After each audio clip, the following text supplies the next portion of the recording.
Oh yeah, sexy biscuits. Nice. Long goes 1975. A used world's on the rise. Reviewing games late at night and sometimes friends. But Long goes 1975.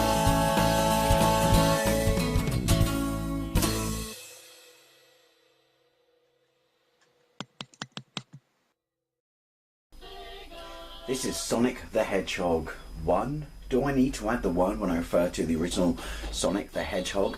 Released on the SEGA Megadrive and or Genesis in 1991. Controversially, I may be alone on this, I prefer, I'll put it in the thumbnail, the PAL, at least the UK, I don't know what it looked like in Europe, artwork or box design over the SEGA Genesis design, but that's just me. Now, I've talked about this game before, but I've never actually done a gameplay of it, but don't expect a good one because there's quite a lot I want to talk about in this game, and I've mentioned a lot of it before, but it's an important game for me for nostalgic reasons because there's a lot of memories I have and attached to it. Now, I think it's safe to say that Sega, I was going to say Sonic, Sega realised that, you know, they needed a mascot and they were losing ground to Mario. You know, not for any fault of Mario having, you know, better games or platformers or more solid platformers than Sega at this point, but, you know, the Nintendo audience got behind him, so they clearly felt they had to address this situation. Because up to this point they had Alex Kidd, who was, you know, quite popular, well, very popular, you know, and had some solid platform games, none of them as deep as, you know, sort of the Mario games, but they were kind of promoting him as a mascot, more so on, you know, the Master System, although there is a Mega Drive or Genesis Alex Kidd game, and you could also argue to some degree in some territories they were promoting Wonder Boy, but they figured they have to come up with something different, so obviously they went with like a kind of aggressive marketing campaign for this game, and they spent a lot of money on coming up with this sassy, or what they thought, because it's the 90s people, hip character. So they came up with Sonic. This was a big deal. I remember this being previewed in Mean Machines, in CVG, and a few of the American mags I got back in the day, like, was it GamePro? And this was a big deal, you know, everyone was going, this is Sega's answer to Mario. And while clearly he's now easily as iconic a character, it wasn't. That's not to say it's a bad game, because it's not. It's a brilliant game, it's just a different game.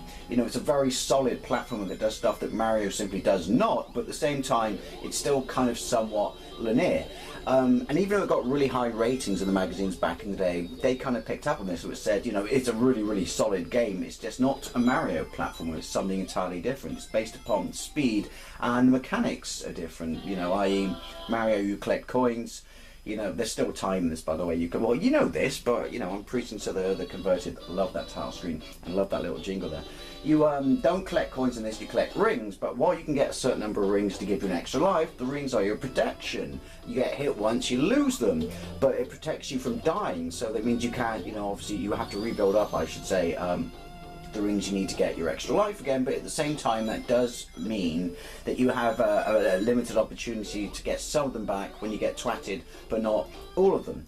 All I know is I was so excited and hyped for this game, and it's still one of my favourite Mega Drive games, and looking at it now, you know, even though it's 1991, it still looks absolutely fantastic. It's beyond polished. That's something safe to say, that the speed was something we had just never ever experienced before like that. You know, it's a game of my childhood, and I've told this story before, but I'm going to tell it again. I'm going to try and keep it quite quick because I want to do a gameplay, and waffling and me talking just extends my videos stupidly, but I enjoy them, eh?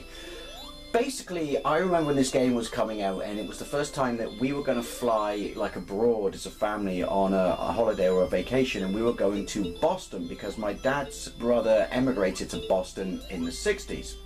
And they lost touch and got back in contact, and you know, he came to England a few times. You know, he's English, his wife is Scottish. She never lost her accent, by the way, never lost her accent. It was really funny when, you know, the times we hung out with her in the States, that she'd been there for like, you know, 30 years and she was still a fierce Scot. Awesome. But anyway, yeah, they invited us over, we went for 3 weeks, but I do remember at the time not being disappointed, being super excited. I saved my money for, you know, my part-time job, so, you know, weeks and weeks and weeks, and managed to get together back then. I think the exchange rate was quite in our favour. I think about $250–$60, which may not sound brilliant, but I was 15. And it was enough to have fun with, you know, that was all I was interested in, buying comics, buying action figures, and possibly picking up a couple of games for my Japanese Megadrive, because I knew it would run, at least then, especially with the failed console arm lock thing, it would run Genesis games, and there were a list of games I wanted. Anyway, waffling. But the day before we flew out, or the day before, you know, the morning, the next day we flew out, trying to paint in here the limited time amount I had, I remember getting 2 buses downtown, and spent some of my then English money that I kept separate in a separate pool because I wanted this game to get Sonic. And back in those days, you know, games were hyped, games were launched, you knew they were coming, not quite as hyped or, you know, prepared or stirring up people's, you know, fanboyism is now, but you could just walk into a store, no lineups, no nothing, 9 o'clock, walk into a store, buy it. And I bought Sonic. I bought Sonic. I took 2 buses back home. I played the crap out of it for 1 whole day. Never got past like zone 3 or something, and then was actually kind of disappointed, even though I was going on this amazing holiday or vacation to a foreign country, that I couldn't play it for 3 weeks. And even though we went to Boston and had a wonderful time experiencing, you know, their culture, this makes me sound cheap, especially their video game culture, and something that blew me away because we never had it back in this country back then anyway, was the fact that you could rent games in stores, and just going into rental stores and seeing that, you know, in North America you had those weird little cardboard cassette box cases that we always had big fat, you know, plastic cases on, kind of like you know, what Disney did with theirs back in the day on VHS in North America. But yeah, I loved that whole thing. I thought it was brilliant, you know, watching pay-per-view, even though I wasn't paying Ritz, so I guess that's why I loved it, and I enjoyed the whole thing. But part of the back of my mind was, got to go back, got to play Sonic. And even though I bought a couple of games over there, I bought Fantasia, what a waste of money. I bought Hellfire, fantastic. And I bought Atomic Robo Kid, also fantastic, if ever so slightly broken, unlike the PC Engine version. But the first game I played when I came home was Sonic, to kind of pick up, you know, where I left off from. Fucking, this game is something else. And they did what they intended to do. They achieved, whether it's considered, you know, it's classic a game as Mario. I mean, I guess that the taste is subjective, and that's in the mind of the individual, but there's no denying they did really, you know, get on the money with Sonic. It's just a shame that so many recent Sonic games are being a bucket full of wank biscuits. Anyway, waffle over. Let's get into this. Ain't gonna be a speed run or anything like that. I just had to get that waffle that way and share my nostalgic, you know, thoughts of this. But it's just, someone said to me, "You've never done Sonic the 1, at least on the Mega Drive," so let's go with it. Green Hill Zone, iconic! Right, so left, right. Yes, I've still got to practice the controls. Jump, rings, boom! Right, I'm still going with my classic plan, which is just keep one ring and leg it the fuck out of dodge. Now, it's safe to say we'd never seen speed like this before, and it was well executed and just beyond impressive. I mean, look at it. It just looks fucking amazing. And, oh shit, I missed that. And little things like, oh bollocks, oh double bollocks, like, you know, these amazing trampolines and shit like that. There goes my speed run. He's feeling quite competent then.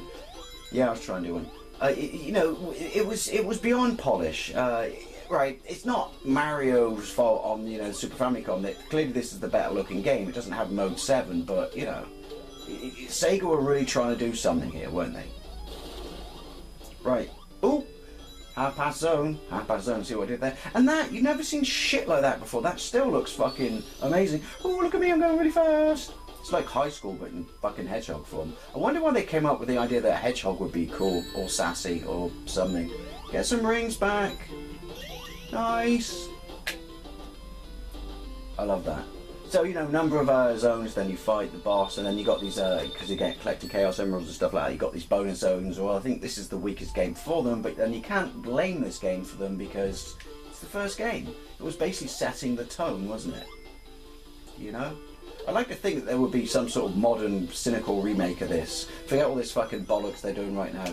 And it's stuff like they rename the zones, you know, like, you know, not future zones, shit like that, but like kind of 1980s dystopian future vision zone. Oh, I forgot how annoying this bit is. Come here! I ain't a fucking circus freak. Get on the fucking trampoline. I'm going this way. Screw it.